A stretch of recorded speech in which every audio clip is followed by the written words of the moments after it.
What's going on, guys, and welcome to another episode of Loot Chest on Tasty Loot Gaming. In case you don't know, Loot Chest is a show where we talk about a random topic in gaming. God damn it. My name's Seth. I'm Josh. Chevy. I'm Chris. And on this episode of Loot Chest, we're going to be discussing the state of free-to-play games, what are good examples, what are bad examples, and overall, why we like Warframe so much. So let's get into it. Let's throw some examples out there. Or first off, what do we think of free-to-play overall? I think it's a rad kind of concept. If done correctly, it can give you hours and hours of fucking entertainment without even spending a dime, which is awesome. I mean, you can get, and mostly those free-to-play games, I mean, some of them are chintzy, like games from Newgrounds or, whatever else. Like Flash games? Yeah, like Flash games.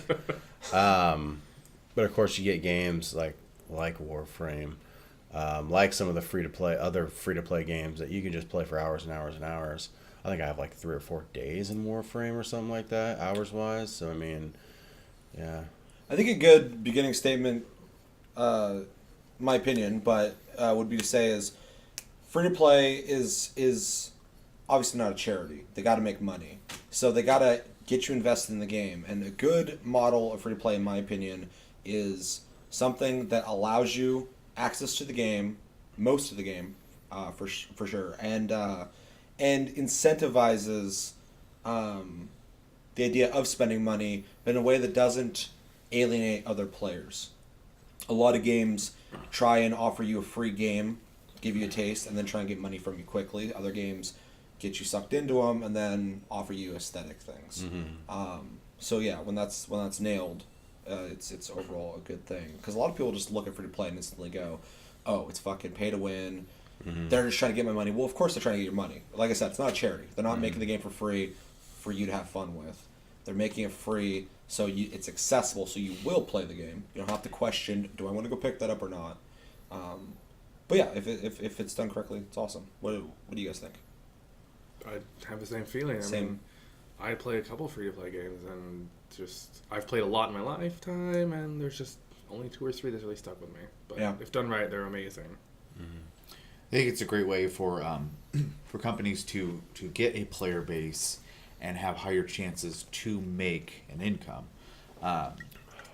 And, obviously, if done right, it works well for them, and the company can actually grow. You see examples of that with Digital Extremes or even Nexon. Nexon is a pretty large company now. Was the biggest free-to-play company for a while. I don't know if it still is or not. Yeah. So, as far as this model, though, like you kind of said before, you don't want to alienate your player base. And the hard part is to make money without creating essentially a paywall. So, yeah. So a couple examples in my head of good free to play, in my opinion, just throw them out there, is I think Warframe is probably one of the best examples you can get. I also think Tribes Ascend did a really good job, because everything that was unlockable in the game, you could unlock in the game. And it wasn't even like this crazy amount of XP you had to get them. It was super fair, but they allowed you to buy those weapons as well. Or different skins for the characters. And then Path of Exile, I think, is a really good example of free to play. That's what I was. That game in itself is just a game, right? And you can buy some very minimal things, but they set out when they made that game to make a game they wanted to play, which I think is really commendable. I also think Neverwinter is a really good example of free to play. I think it's actually one of the better MMOs out there, surprisingly. The pay-for things in the game are steep in price, but you don't have to get them. Correct. Yeah. Is there any examples you guys think of? Maybe MOBAs or... League of Legends, yeah. Okay. Free-to-play game is probably like the... I don't know. I don't really think of it as a free-to-play game when I'm playing it, though. It's like the full content is there. Mm-hmm. You may not have access to every single playable character at the time, but they do a rotation of which characters are free to play, and you earn in-game currency to buy additional characters. The only thing real money goes towards is cosmetic skins for your characters, which are fucking amazing. Mm-hmm. And the artwork that they do for those look ridiculous. But you can... If you really wanted to and you really wanted to put the money into it, you can buy the characters with real money, but it doesn't really provide a great deal of advantage over anybody else. Have you spent money in League of Legends? Not a lot, but I have spent a bit here and there. Do you feel cheated? Not at all. No? Never have. Yeah, that's kind of my thing with Warframe, is I've spent a pretty big chunk of money and never felt like I had to, and I still don't feel like they took my money. I feel like I invested in a game I want to support, and I got something back. I literally feel like I'm supporting them directly, and then I get something in exchange, because I like the game so much. They have a really good community, PR team, stuff like that, and like they do the dev streams all the time. It's something like I directly want to help and support them, and then get cool shit with it. My thing about Warframe though too is like that's one of the only free to play games that I know that you can actually, by playing the game, you can actually get the pay currency, which is platinum, and then use that to buy whatever the hell you want, which is crazy to think. So I mean, you can literally start nothing from that game and have everything and not spend one goddamn dime. I do believe you can do that in Neverwinter as well. Yeah. Yeah. I mean, you just have to put in the time to do it. I'm fucking lazy. I enjoy the game, though, that I do think that DE deserves a little something for my 3 days of play, which I have given them a little something. So, yeah, I mean, Warframe to me is the pinnacle of free-to-play at this point in time. Yeah. I think we can all kind of agree on that. I think it's the one we're playing the most and have been for a long time. What was your opinion on good examples of free-to-play? I think Vindictus is a good example. Oh, yeah. You get the entire game. The only thing you don't get is maybe like extra character slots, even though I believe you get 3 right off the bat. Inventory space. I think in order to form guilds, it's been a while since I've played it, but things you don't need.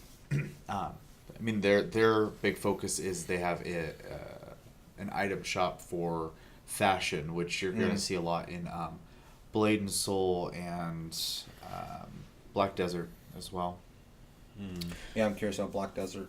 Yeah, I watch a couple things online of the Korean build of the game, and their cosmetic shop is just full of stuff, and that's where they're making the money. And I think cosmetics is one of the perfect ways to make money, because a person like myself, if I like the game enough, I want to buy this stuff as well. I mean, even when I was playing World of Warcraft a little bit, I bought some of the cosmetic, like the mounts and the pets and stuff. I've put money into Vindictus. I've put money into I know there's another one. I did put a little bit of money into Blade and Soul. I just, if you don't make, and we've said this already, but you have to give the experience and as you keep saying, not make the player feel cheated. And I think a lot of people are getting that really well in the last few years. So Definitely. It seems like it's been kind of a slow cycle, but finally people are kind of nailing that idea that we're not trying to trick them into paying us. We're trying to get them to really enjoy the game that we're making, and then make them want to spend money. Entice them. Yeah. So what's some bad examples of free-to-play? Because a lot of people have negative connotations with free-to-play. I hear it all the time. Anytime you mention free-to-play, instantly pay-to-win, which is subjective based off the game, but every game is always pay-to-win. And some off the top of my head were like the Old Republic. I know apparently they fixed a lot of things now, but when the first went free-to-play, you couldn't access world chat, you couldn't access a mailbox, you couldn't get a ship, which is an important part of the game. Like it was literally like you're playing like a very light version of the game, and then you had to purchase into it. They're essentially trying to enforce you to get a subscription.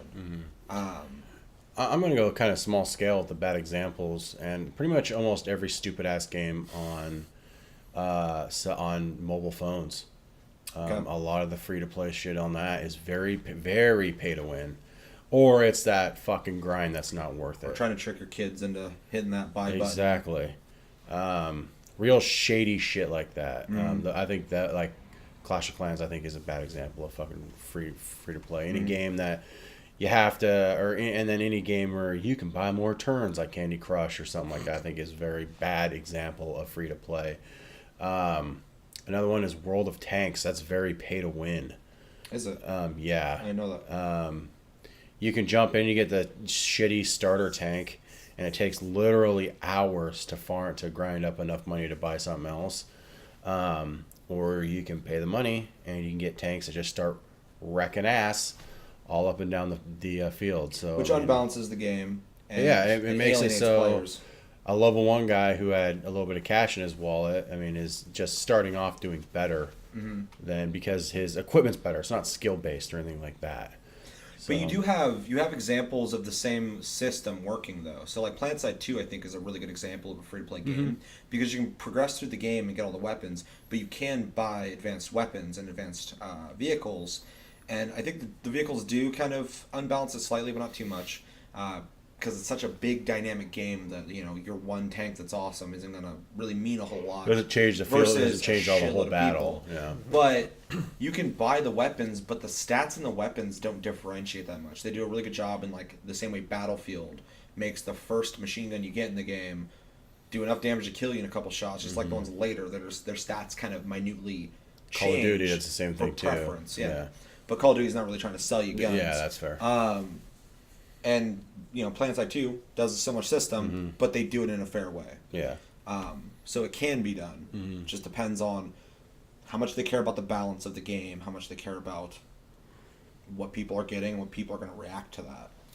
And my personal opinion when it comes to stuff like that is if it's skill based or not. Like I said, Competitive is a hard one to do when it comes to free to play because you have to balance. Yeah, because I mean, if all of a sudden, because I can pay for it, I just start wrecking shop with a level 10 sword, and everybody else who hasn't paid is sitting there at level 3 or 4, of course I'm going to do more damage, of course I'm going to kill faster. I mean, but I've seen people with pay-to-win gear, and they completely suck because I've been able to kill them because their skill isn't that good. Because they didn't earn it. Yeah, exactly. So yeah, I mean, skill does, I think, play it plays a role in what I think is pay to win is good or bad. Chris, Chevy, bad examples, and I know when EverQuest 2 first came out as a free to play game, it was very restricted. I think the game itself was there, but you could only play as a handful of races from each side. There's like 5 of them you could and pick you from. had to buy and unlock the other races. And I believe races had racial stats and bonuses, so that's a really bad way to incentive. I can't say the word right now. Incentivize. Thank you. Spending money, because you're essentially telling people like, well, if you want, this racial trait or this thing, you have to buy this class, and that's just a bad it almost example. suppresses interest because even if you were willing but you didn't have the money, you start to play the game and you're playing a character that you're just kind of settling on because that's what you're offered. Yeah. You're less inclined. You're going to play. Your first impression is going to be minimal compared to if you were to be able to pick something that you really enjoyed. I think that first impression is the biggest part. I've literally played a free to play game, never touched it again, based off like 5 minutes of the game. Yeah. Especially a lot of shooters. But yeah. Shooters are really bad when it comes to that fucking free to or pay to win kind of thing. You got to be careful for sure gotta with be really shooters. bad. Soldier Front 2 is pretty bad about that. My example is actually pretty much along the same lines as yours. DC Universe Online. I really wanted that game to be good because the whole concept of being like a good guy or a bad guy, a hero or a villain. And It is fun. It's super It's a fun, fun game, but definitely. it's very limiting in like the types of powers and abilities you can use unless you pay money and buying all this extra Champions stuff. Online, same way. I actually Yeah. invested quite a bit of time in that game, and I got to a point where there was a lot of things I needed to start putting money into to enjoy the game further. And that wouldn't bother me, except for it felt like I needed to start paying money to start progressing and enjoying the game Yeah. further. And that was almost restricting for me, because if it was a little more relaxed on that, I would have been like, okay, there's still stuff to do, because there's like whole zones and shit. You're like, oh, buy this. Yeah. And it was just overwhelming. It all hit at once. It wasn't subtle, Yeah. and it seemed like they were like, you need to start buying stuff. Literal kind of paywall. Yeah. Actually, another one. Before they fixed it, Lotro, Lord of the Rings Online, was just like that. I remember going into a zone, and it's like, to quest here, pay this, essentially. And I was just like, no, I'm done. And I quit. Yeah. I do believe that is resolved now, because I don't remember that the last time I played it. It's been a while, though. It's kind of like a double-edged sword with that game because my friend was trying to play it again, and basically what happened is you can quest in certain zones for certain, like, I think a certain amount of times a day you can go in that zone, or you can only do a certain amount of quests in that zone a day. You can't just Okay. continuously play in those zones anymore. You can pay for them to have unlimited play in them, but like they've limited to like a daily that's still allotted amount. restricting. Sounds like they're trying to work with it, but it sounds like they're staying stubborn with Yeah. that whole. You need to put some money towards this. But it's an older game, so it's still stuck behind that old mentality of free to play. You know what's really new to the free to play scene, but does it well is Guild Wars 2. Yeah. In a way, it's free to play. But yeah. Because they made the base game free to play. Oh yeah, I forgot about that. And then you have to pay for the expansion, of course, which is expected. So the base game for free is a good deal It's because a there's a really lot of good deal content there. because there's a lot of shit to do in that Yeah. game, and you're not restricted to races. You're not restricted to anything. And by the time you get to the end game content, if you're not invested and you don't want to pay for more, I mean that makes sense. But Yeah. if you're there, you're probably going to want to buy the expansion because And it's a whole game. Like it's Yeah. not like it's the base game. So I mean, I don't think they restrict mailboxes or guilds or anything like that. I just think, and the whole store isn't about buying weapons or anything equipment wise. cosmetics. It's just wings for your character or mounts now and some other shit like that. Costumes. Yeah. Another thing I want to talk about outside of aesthetics and buying weapons and gear is boosters. So XP boosters, money boosters, stuff like that. It's in almost every single free-to-play game. What do we think of that? Good or bad? How can it be good? How can it be bad? Fucking waste of money. Waste of money? Fucking A. If you're that lazy, you need a double experience booster to get through a level. Fuck you. Well, he's talking to all three of us. Yeah. Yeah. I remember when I first got Warframe. I mean, It was most of my money went to fucking experience boosters and credit boosters. I mean, now when I don't even have them, I'm almost upset. Like, I'm spoiled a little bit. It becomes bit. kind of standard in the way that you start leveling. It becomes normal, and then you go back to not having that, and all of a sudden you're like, man, it's taking forever. And yeah, in a way, it is kind of lazy, but at the same time, like, a lot of times, especially with Warframe, they'll give you that packaged in with things, so it doesn't bother me so much. But that's okay, I think. You get those login rewards too now. Yeah. Yeah. Right. That's if you get it as a login reward, fine. That's awesome. But like, I don't know. Something about it to me is just like if you constantly are buying experience boosters because you're just too lazy to level something up, why are you even playing the game? So I think there's. I'm gonna argue with you on this. Yeah. So, as someone who works a retail job with a roller coaster schedule and has limited play time and wants to experience the same amount of stuff that a person who does have either a set schedule or no job at all can just sit there and crack out on, I can't do that anymore. So in order to be able to still play with the people I like to play with and be able to have all the same stuff, it gives me the ability to, like, say I have a 3-day weekend, all of a sudden I'm like, I'm buying a 3-day booster and I'm just going to town for this weekend. That makes sense. I also think it matters depending on the game. Definitely. Because if it's That's what I was gonna say. creating an issue where you are actually getting ahead of other people and paying for that, that is the pay wall that you're trying to avoid. I think in a game like Warframe, your levels don't really matter. right. They sincerely It's all don't. mod slots. Mods and the way you level mods matter. And you have need to have the fusion mods. You cores, have to which play is to an get those. in-game item. You can buy those with Platinum, but I don't know if you've looked the price on them. I guess in my Not mind, worth it. It was more of like PvP style games that were Yeah. buying Sure, experience in a boosters. competitive game where it gives you an edge, I agree. It's a bad thing. Well, and some games are designed, too, to have a really steep fucking experience gain, so you want to buy those. I think Warframe is balanced. It feels fair when you don't have them. When you do have them, Except it for gives Archwings. Yeah.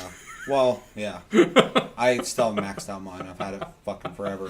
Mine's maxed out now. So. But yeah, it's really just dependent on who's doing it and how they're doing it, for what reason. Yeah. I do think, in a way, the same as back in the day when you'd spend like $15 a month, just because they have servers you're playing on and they release content once a month or whatever.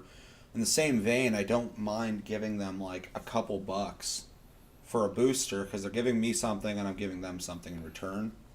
But in my mind, free to play is an exchange. It's an exchange of quality product for what I can give them at the time. But it definitely is contextual, in my opinion. It's definitely based off of just how it's being used. Yeah, I would never buy like an experience booster in like a game like Soldier Front or anything like that. I mean, that's when levels do matter, but still, they don't matter that much. Well, even like the pre-order for Rainbow Six Siege gave you like they gave you that a bonus if permanent you bought the experience fucking season pass. Yeah, you got that fucking that booster. And that wasn't even interesting to me. Yeah. Because I just wanted to play the game as is. It's not a free-to-play game, so I didn't have any idea of like, well, I'd like to level quickly. Like, I want to fucking enjoy the game. Like, that's a game I want to play through and enjoy. You haven't yet. And, yeah, I barely played it. I played it more when it was in beta. Yeah. So, there's just a bunch of weird examples of people just kind of throwing it out there, especially like a permanent one. Like, that's just... That's so imbalanced. Yeah, that's permanently giving you sooner than more people more options to fucking... Because, I mean, a lot of people are going to buy a specialist on one side and then, you know, kind of go, The only thing go that's from there. weird about their system, though, is that half of your booster goes to your team as well. Yeah. So, like, if I you have forgot about 10% or whatever, everyone else that you play with is getting a 5% boost as well. So I forgot about that, it's a yeah. really Don't weird they system. stack, too? They do. They do, yeah. That's fucked. Like, if you and all your boyfriends fucking just had to just stack the whole fucking thing up, I mean, you're just... How many boyfriends do I have? However many you want, man. This is your fantasy. Oh shit. You know, and if you stack them all the way up, then what is that? 20? This is your fantasy. What is that? 25% extra? Was there 5 people on a team? Something like that. 6 people on a team? I mean, that's a gnarly experience boost. So, I mean, yeah, to me that's wrong. To me, Yeah. that's horse shit. Is there any kind of boosters of any kind that seem acceptable, especially to you since you seem a little more... It really just Anti-booster. depends. Yeah. It really just depends on the game type that Yeah. I'm playing. Like, I guess if it's like a first-person shooter where you only get certain things at certain levels, then no, that's not cool. That's not okay. You're getting ahead. I mean, I guess you're paying money to get ahead of everybody else, but it just really creates an imbalance in the game. Definitely. I see that. I I mean, absolutely agree. like, and that is, like, in a game like Call of Duty, like, experience booster I don't even think would even fit in that game because it doesn't matter. Except for if you're buying Mountain Dew. I guess so, but who gives a shit? People who Mountain Dew and people who don't. But I mean, like, the weapons you unlock and how you, like, if someone had 2 times weapon XP or something like that and I didn't, I wouldn't give a shit. It doesn't matter. Like, ooh, they get extended mags a little bit faster than I do. But I mean, Well, Call of Duty is a really hyper game, though. I mean, you can knock levels out. Like Well, this that game's anyways. also designed for you to be leveling quickly because that's the addictive quality of it. Yeah. So they want you to constantly be getting new shit, and it does do that. Black Ops 3, man. Black Ops 3, it seems like I've been plugging through level 43 for fucking years now. I don't know what the fuck is going on. That's your problem. That's I guess not theirs. so. You fucking suck. Yeah, I guess that's it. Yeah, so we've covered aesthetics, weapons. What about buying items? Items that you accrue, like resources, being able to purchase those. So, for instance, Warframe, other games do it, where like you need a Delirium or something like that. that, or like what else things you put in your weapons to reset them? Forma. Yeah, like buying a Forma, stuff like that. Like buying resources. What do you think about that? It's similar, in the sense that you're paying to get ahead faster, but To me, I see that more as like a quality of life kind of thing. Like, Yeah. like, because there are times when I'm like, fuck, I don't have the neuro to make a Forma, and I don't want to wait the 24 hours. I'll just buy one, you know, and it's only, what, 10 plat? And, you know, so 20, I like, think. oh, God. So, like, you know, so that's when I kind of justify it. Warframe does kind of shamelessly let you spend plat, though, on dumb shit. Yeah. I will say that much. Rushing weapons in the Foundry. You're paying for convenience, though. Yeah, and like getting your Kubro out of stasis fucking faster. Credits now, but yeah. Oh, Yeah, it is they- credits now? yeah. Okay, cool. And it's 50%. It less used or to some be shit that used to was. be revives, but then they were like that was a dumb system, so Yeah. then they just give you 4 revives a fucking match a mission now. No, they're really embracive of that. The one thing they've done recently, in fact, to make that people were buying anyways, I know I was, like catalysts and potatoes, whatever. Yeah. Potatoes. Well, they added a third one, the Exilus adapters Mm-hmm. or whatever. So now there's 3 different types of potatoes, to get Plus your lenses. formas, plus your lenses, Mm-hmm. and they're all acquirable in game, but like they don't make it like super easy. Mm-hmm. So Well, like you get lenses through sorties. You only need 1 sortie a day. yeah, And it's Yeah. all based off odds. So I mean, like after a while, you might just really want that fucking lens. Yeah. And buying it, I think, is perfectly justifiable. Oh yeah. Especially in a cooperative game, because you're only benefiting.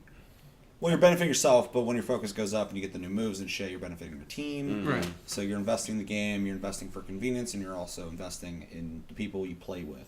Yeah. So I guess it is kind of different. Mm-hmm. For some reason, like, oh, they're pretty much the same thing. They're a little different. Yeah, let's wrap this up though.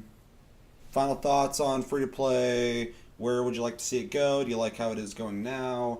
Do you think there's a bigger future for it? Is it getting better? I think a lot of games that are coming out now with the free to play model are doing it right. I gave examples earlier, but Blade and Soul and then Black Desert Online will probably be very similar in the way they do it, unless they just completely bastardize that one when it comes out. Though you're seeing a lot more of that, and it's because it works. Like the people get to go in, they play the game, and the people who have the means support the game. So. Yeah, it kind of does seem like everybody just kind of did their own kind of weird free to play model, Very experimental. threw it at the for Wild wall, West. and then fucking saw what stuck, and then It's like the Wild West, yeah. yeah, and then they're like, oh shit, that works. We can make money off of that. I think that free to play has a huge fucking future, and I think it's only going to get bigger as long as it's done well. Games, Warframe, and Path of Exile. Games that have content, to me, that's what makes free to play worth it. Constant content, If for there sure. was only 6 frames and like 15 weapons, People would I be would done. have dropped Warframe a year ago. Yeah. Um, Their commitment to the game makes you more committed to stay Exactly. I'm always excited to hear what they have like coming out next. Yep. Other free to play games are the same. When they brought out, they're bringing another class to Path of Exile, and they're fucking, like Guild Wars 2, they added like a login bonus now and stuff like that. So I with mean, advanced skills. yeah. So I mean, if you add shit to your games and you're committed to making your game better, then I'm more kind of amped to keep your game going also. Yeah, it really seems like you either have people who are just trying to get you in and get your money from you, or people who are embracing. You have to keep people interested, and it gets their creative juices flowing, and you get some really cool ideas going on. As long as they keep those ideas coming, the money keeps coming. So, and obviously, one's better than the other. Yeah. What do you think? I think this is the way that future online gaming is going to be. I mean, it's all going to be free to play at some point. It's just the model of it just works so well when it's done right. I mean, my example, League of Legends. Look how many people play that. I mean, I can't give you exact numbers, but it's gigantic. Shitload. Yeah. And it's a free to play game. And it's a fairly simplistic game. Yeah. Not like in strategy, but like in the way the game's made. Yeah. It looks simple. Yeah. The engine's not crazy. And yet they're making money off of it. It's literally the exact same thing over and over again. And I don't mean that as a slight. I mean that as in it and the works. community keeps it going. Yeah. The matches are dynamic, and Even though they're assholes. Oh, they are in League. Oh, they are. League fucking communities. Garbage. Oh, or games like Neverwinter that allowed people to make their own levels. That's genius because it Yes. keeps the community Yeah. creating content. Like Yep. that's fucking genius. Like more games need to look into that. I actually was super impressed when I heard about that because not only does it benefit them, it also benefits us if you're a creative type and you want to express yourself and stuff like that. So And I think it even gives you the tools to do it Yeah. too, It's doesn't built it? into the game. Yeah. you just Has open the- up in another the thing, another construction program. kit. Yeah. Yep. You save it and you put it out there and people I need to rate make it, my own and then levels. people can donate currency to you Yeah. Yeah. You can get for doing tips. it. Yeah. So Oh yeah. really cool idea. That game's out for Xbox One. I should probably play that. Oh yeah, Yeah. I'll have to check that It's out. I fucking Xbox completely One. forgot it was on there. But yeah, sounds like free play is here to stay, and it's got a bright future. I think we all agree on that. And yeah, let us know in the comments below. Do you like free to play? Is there certain examples you think are good and certain examples you think are bad? Let us know in the comments below. But I think that's going to do it for this episode of Loot Chest on Tasty Loot Gaming. As always, thank you for watching. Make sure to like and subscribe if you enjoyed this episode. Make sure to check out our many other episodes we have. And yeah, check us out on Tumblr, Twitter, Tasty Loot Gaming. Check us out on Twitch, Sleep Division. As always, my name's Seth. I'm Josh. I'm Chevy. And I'm Chris. And until Tuesday, we will see you guys later. Have a good weekend, guys.